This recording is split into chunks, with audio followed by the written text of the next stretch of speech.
தயவுசெய்து இந்த வீடியோ முழுசாக பாருங்கள். அதை பார்த்திங்கன்னா இதில் சில மனித மிருகங்கள் உள்ளே பூந்துருச்சுன்னு தான் சொல்ல முடியுங்க. நான் பார்த்திங்கன்னா திருப்பூர்லேருந்து 4 மணிக்கு கிளம்பி அந்த இடத்துக்கு 6 மணிக்கு போய் விஜய் நின்ன இடத்துக்கு பக்கமாக போக முடியுது. அப்போ அது பிரச்சனை கிடையாதுங்க. விஜய் வர முடிய இந்த பிரச்சனை இல்லாமல் தான் இருந்துச்சு. விஜய் அந்த இடத்துக்கு வந்தவனைய சில மனித மிருகங்கள் உள்ளே பூந்து போதையில் எல்லாம் வெளியே தள்ளி விஜயை பார்த்தாச்சு, கிளம்பு கிளம்பு கிளம்புன்னு சொல்லி தள்ள ஆரம்பிச்சதில்ல. அந்த தள்ளுமுள்ளில் ரொம்ப தள்ளுமுள் ஆயிடுச்சு. அதே சமயம் ஆம்புலன்ஸ் வந்துடுச்சு. அங்கே நெட்வொர்க்கு கிடையாது, நெட்வொர்க் கட் பண்ணிட்டாங்க, கரண்டு கட் ஆகிடுச்சு.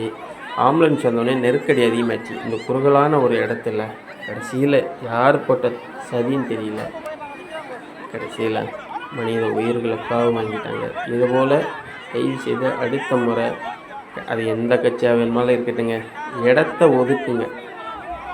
நம்ம கேட்டுக்கிறது ஒரே விஷயம், இடத்த ஒதுக்கி கொடுங்க. அவங்க காடாக இருந்தாலும் பரவாயில்ல, இடத்த ஒதுக்கி கொடுத்துட்டா மறுபடியும் உயிர் போகாமல் இருக்கட்டும் வேண்டுகோள்.